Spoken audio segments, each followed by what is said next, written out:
Okay.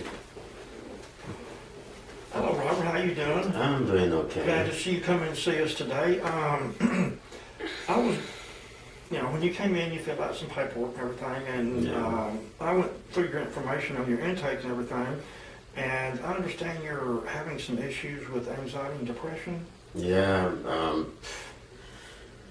I've been feeling really depressed lately.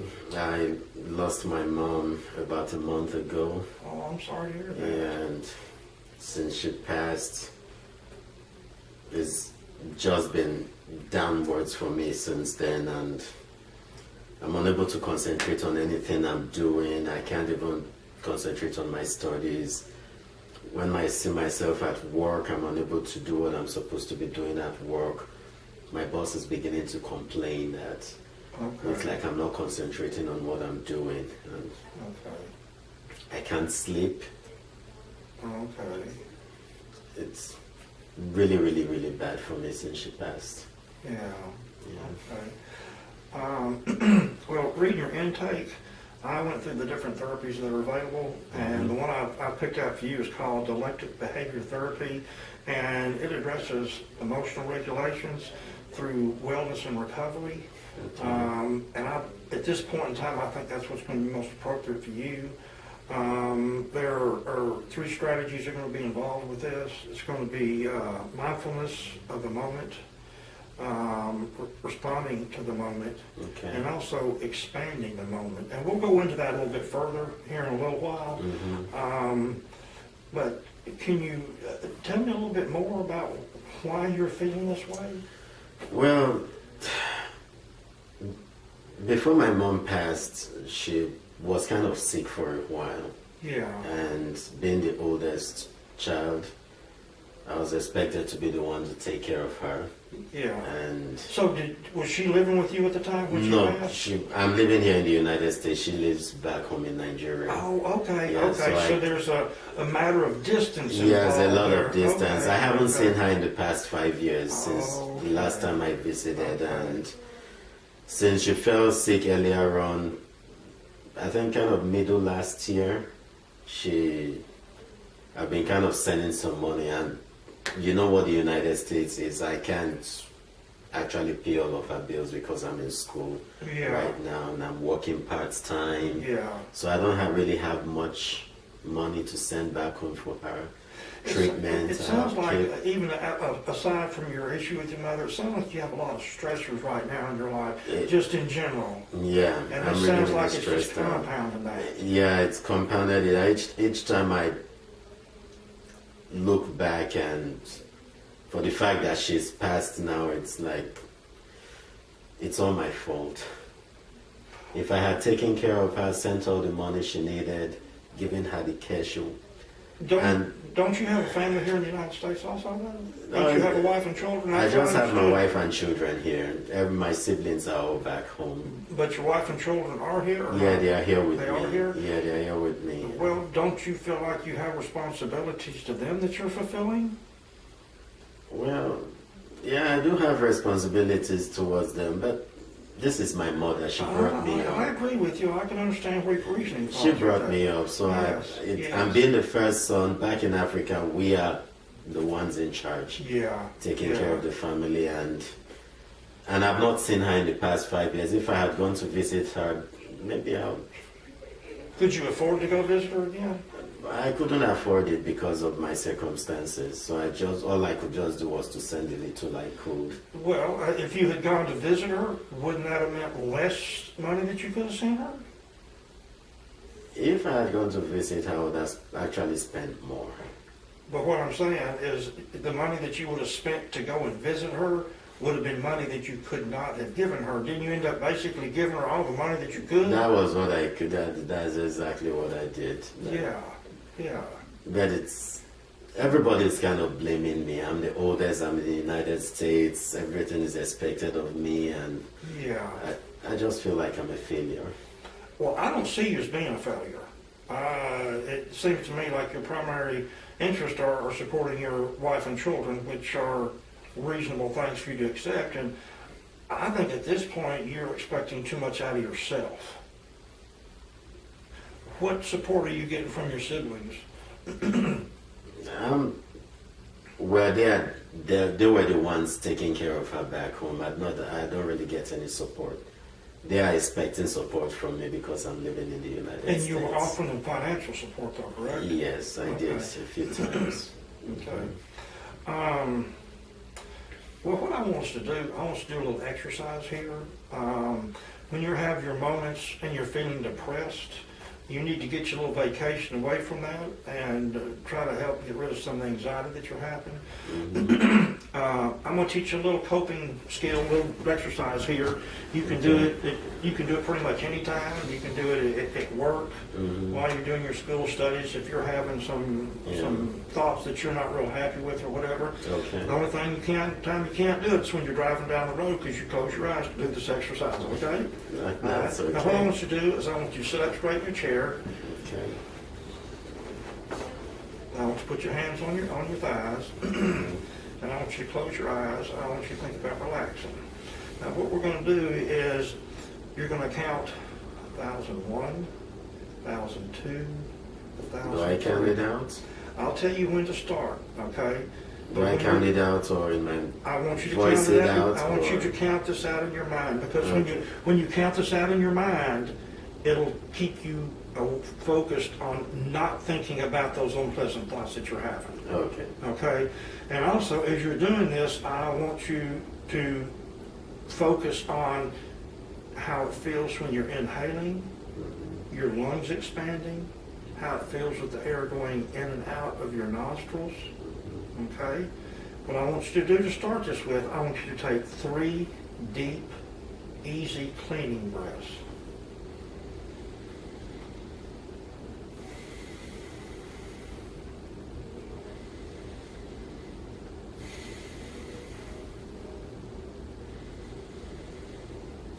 Now in your mind, start counting 1,001. As you're inhaling, 1,001, 1,002, 1,003.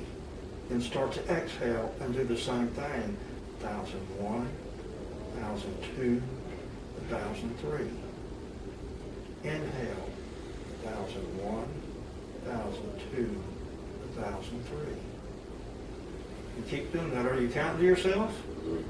Okay, I want you to think about how it feels, the air going through your nose, into your lungs. Think about your lungs expanding.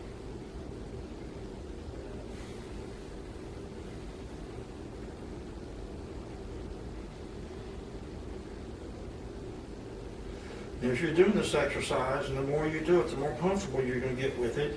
And you might find out that it works better for you to go up to 1,004. This is going to be a little custom-made thing just for you. So if you feel like the 1,003 is not working for you, you can do 1,004 also.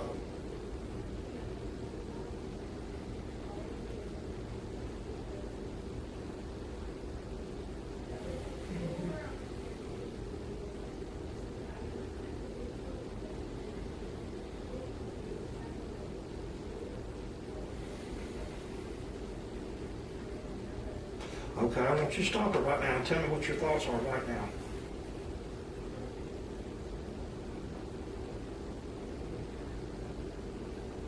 Concentrating on my breathing. Okay.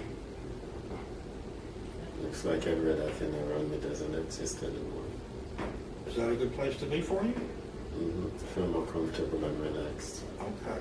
I want you to open your eyes now. So you feel like that might work for you? Yeah, well, I think that tension which I had in my head is kind of Okay. Feeling You see, if you'll sit there and you'll focus on what you're doing, it's called mindfulness. And I want you to work on that. Wow, that's going to be your homework, okay? We're going to give you a couple of homework assignments, and that's going to be one of them, okay? okay. But like I say, you can try that anytime that you want to. You feel that anxiety coming on, that depression coming on. Take yourself away from it. And that's what this is what this is designed to do. You count the numbers, and as you're counting these numbers and you're focusing on the air flowing through your nostrils, down into your lungs, and leaving your lungs and coming out, and you're counting on the exhalation, that doesn't give you a lot of time to think about anything else, does it? Yeah, it doesn't get me. I'm not even thinking about any of that. Okay. Well, that'll give you somewhat of an escape.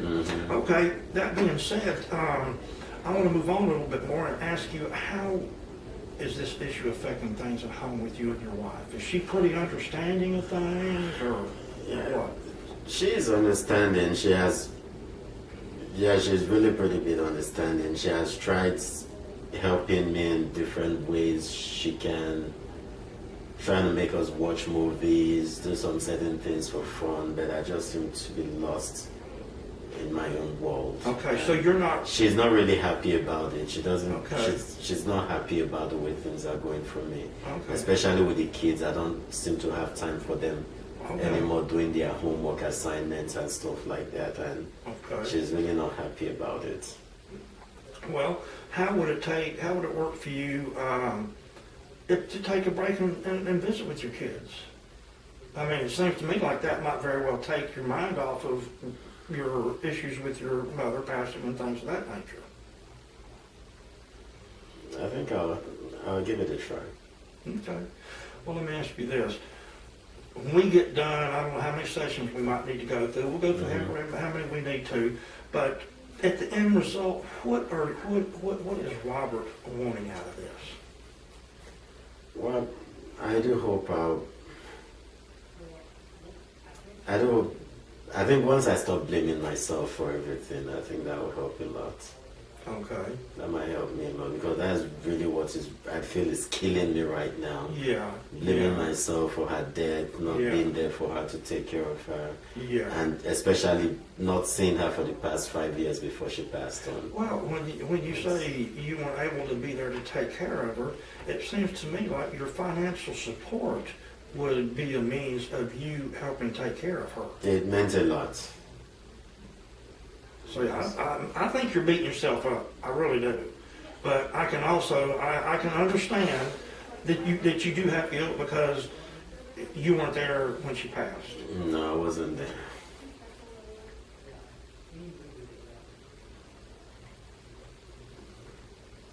I think it makes a lot of sense. Actually, I did my best. I sent all the money I could. I have responsibilities here, and I think to be objective, yeah, I did my best. But maybe Okay.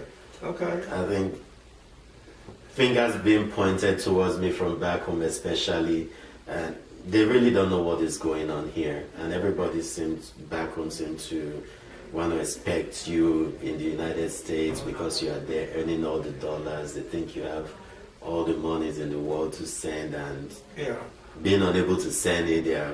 Well, apart from you being the first son, you live in the United States, we expect you to be able to send some money down to, and you're being unable to do it. It's like you caused her death and stuff like that. So, Well, let me ask you this.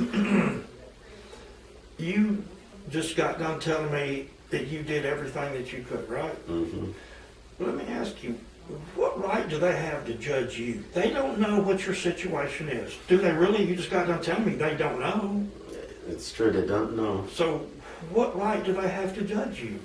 It seems like the finger pointing that they're doing to you is a whole lot to do with behind what is this feeling of depression and anxiety. Am I right? Am I close to that? Or what? You're right. You're right. Okay, Mhm. okay. So answer my question. What right do they have to judge you? Well, they don't really have any rights. Maybe I just felt because they're my relatives, and Africans, for who we are, the extended family matters a lot. And once everybody seems to be expecting something from you and you're not performing the way it's expected, maybe that's why I feel they had the right, because they're my relatives.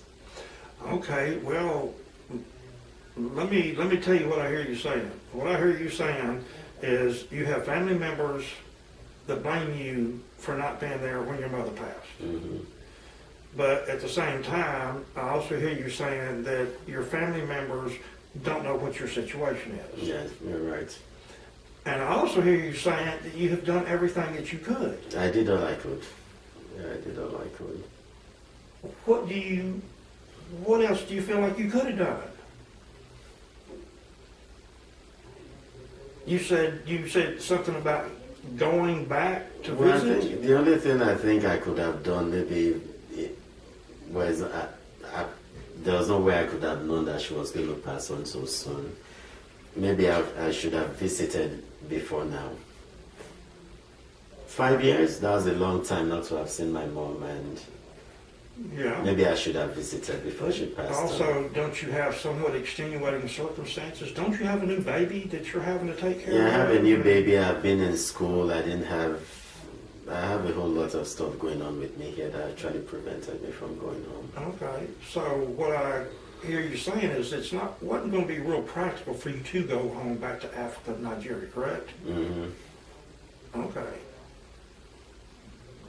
Right. Yeah, I think it makes a whole lot of sense. I think I feel a little bit much more better now. Okay. Okay. Critically looking at the situation, I think it wasn't actually really my fault.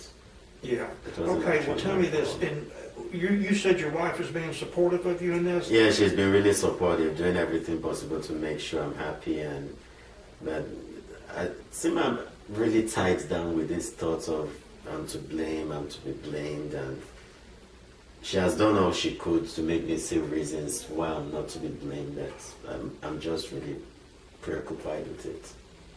So what you're saying is your wife is not blaming you for anything, correct? No, she's not blaming me for anything. She knows what we are going through here. So it sounds to me like you have somewhat of respect for your wife's opinion. I do. Do you have a greater respect for her opinion or your family back in Africa? She's my number one, so I should be able to, I respect her opinion more than anybody's. Okay. It sounds to me like she thinks that you did the right thing. And she was quite supportive. She works, and she did help me financially too. Okay. Sending some money Okay. back home too. Okay. Help her. Does she think that you made the right decisions? Yeah, she did. Okay. She did. So if she thinks that you made the right decisions and your family back in Africa think that you made the wrong decisions, whose opinion do you respect the most? I respect my wife's opinion more. Okay, how does that make you Mm-hmm. feel? I think that makes me feel good. I'm feeling much more relaxed now, and Okay. I think I'm beginning to see more reason now why I'm actually not to be blamed for her death. Okay.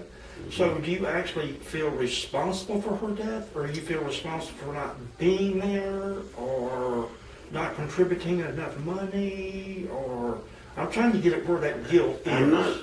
I'm not actually responsible for her death. I think Okay. I did my best. Okay. I sent all the money I could. Well, I mean, do you sense. think you did your best, or you know you did your best?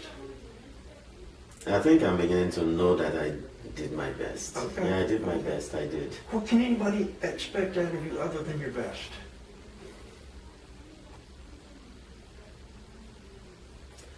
Well, they don't understand. So I think I did my best. But If they don't understand that, it's just because they don't live here, and if they were to have been in my shoes, maybe they'll feel the same way I'm feeling right now. Yeah. well, also, if they'd been in your shoes, do you think they'd be as judgmental of you as they are? I don't think they will be as judgmental. I don't think so. A few cousins of mine that I have here who live in other states, though I don't have any family around here, I think they've also been in the United States, and they understand. Few of them have told me not to blame myself. Yeah.